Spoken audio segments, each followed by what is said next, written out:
about what you wear.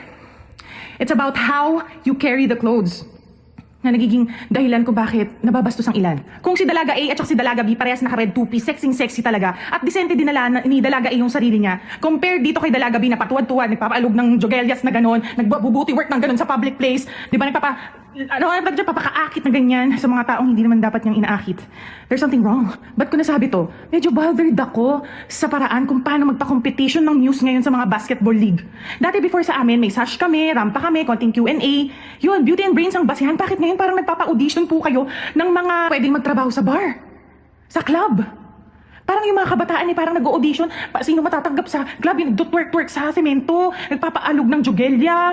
Meron pa akong nakitang video, tinulak na siya ng girlfriend kasi sabi ng babae dun sa court, kahit anong gawin nyo ganyan-ganyan, sa akin nakatingin na mga jowa at asawa, tapos niliguran niya lahat ng mga lalaki doon, tapos niakit niyang gano'n, twerk-twerk siyang gano'n. Oh my God, ano nangyari? Where are the parents? Sabihin po natin yung mga kadalagahan natin. Kahit manalo ka pa sa competition na yon at nakita ng lahat yung kuyukot mong, winaruray mo ng gano'n sa mga mukha ng mga player, hindi yun nakaka-proud. Mga anak, it's so cheap.